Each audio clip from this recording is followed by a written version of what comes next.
मंदिर की है। बोला बाबा बैजनाथ की जय।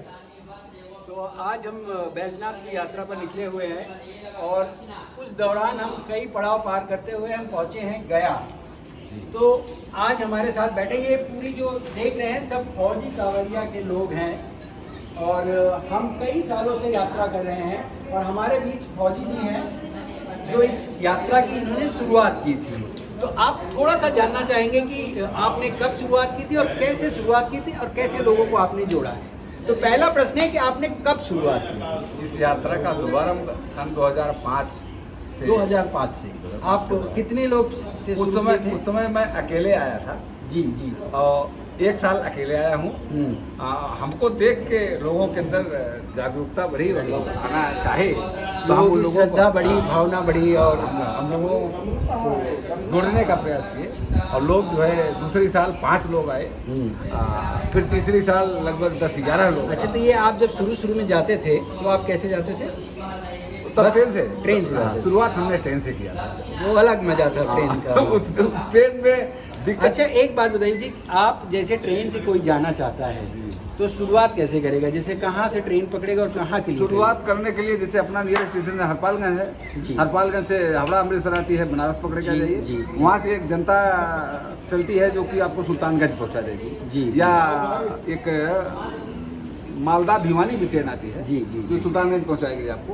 और वहाँ से गंगा जी स्नान करके और कांवर का जल भर के चलते हुए। तो इसमें कुछ नियम रहता है कि आप अपने हिसाब से कैसे भी चल सकते? नहीं, इसमें नियम इसका बहुत ही नियम। अच्छा, इसे हठ योग की तरह देखा जाता है? ये हठ योग ही है जी जी, हठ योग ही है जी। और इसका नियम बहुत दुरुस्त है कि आपको स्नान करने के बाद ही जल उठाना है। जी जी। अगर आपने कुछ खा लिया नमक सहित जी तो बिना स्नान किए आपको वापस कांवर नहीं उठाना है। कांवर नहीं उठाएंगे। दूसरी चीज, आपने नमक खा लिया तभी आपको नहाना है और अगर आप सो गए तो भी? सो गए तब भी आपको नहाना है, बिना नहाए। अच्छा, जैसे आप कांवर लेके जाते हैं तो कांवर रखने के लिए स्टैंड भी बने होंगे? हाँ, यहाँ आपको सुल्तानगंज से लेकर के देवघर तक जितने भी होटल या आसान रुकने वाले बनाए या धर्मशाला बनाई गई है, सब में कांवर स्टैंड बराबर लगा हुआ है। वहाँ आपको अपना कांवर रखिए और नहाने धोने की समुचित व्यवस्था इसमें आपके यात्रा में है, यात्रा के दौरान है। कांवरिया आश्रम बनाए गए हैं जी, वहाँ भी व्यवस्था दी गई है और प्राइवेट होटल्स वगैरह हैं वहाँ व्यवस्था। अच्छा, ये कितनी लंबी यात्रा होती है? मतलब पद यात्रा जो है कितनी? पद यात्रा 110 किलोमीटर अब हाँ, पहले ज्यादा थी? पहले कुछ और थी। पहले हमने सुना है कि कुछ बहुत कठिन रास्ते थे, वो रोड से चलना पड़ता था। हम लोगों ने कांवरिया रूट नहीं बना गया था तो रोड में चलते समय अब आप ये 2005 की बात? 2005 से 2005 से लगभग 9-10 तक जो है उसी रूट से गए। और उसके 9 के बाद जो है कांवरिया रूट चेंज किया गया जो कि रामपुर नहरा होकर के जाते थे। अब ये जो है यहाँ असरगंज से थोड़ा घुमा दिया है रास्ता बना। अच्छा, बहुत चर्चा होती है इस यात्रा में एक जगह की जिसे सुइया पहाड़ कहते हैं। सुइया पहाड़, क्या वाकई इतना तकलीफ? सुइया पहाड़ आज तो बहुत आरामदायक हो गया है जी। आज बहुत आरामदायक, लोगों को व्यवस्था दे दी गई, चलने के लिए रोड बना दिया गया। बाकी 2005 के समय जब जाते थे तो हाँ लगता था कि सुई गड़ रही जी। अब तो बहुत नाम उसी वजह से रखा गया जी। पर ये यात्रा करते समय आपको कभी भी लगता है कि नहीं, मुझे नहीं आना चाहिए था, मैंने गलती कर? ये कभी नहीं आया, कभी नहीं आता? कभी नहीं आता है। और यात्रा पूरी होने के बाद, बाबा के दर्शन करने के बाद फिर पूरे साल ये अंदर लालसा लगी रहती है कि कब सावन आए और कब हम यहाँ से जी। ये तो सही बात है कि आप, जैसे मैंने भी अनुभव किया, 10 साल से मैं भी जा रहा हूँ, मैंने अनुभव किया आप कितना भी कष्ट हो आपको वहाँ पहुँचने में, पर पहुँचने के बाद आपके कष्ट दूर हो जाते हैं, इतनी ऊर्जा और आपको ये लगता है कि अब दोबारा कब मैं आऊँगा। इंतजार पूरे साल भर ही रहता सावन कब आए।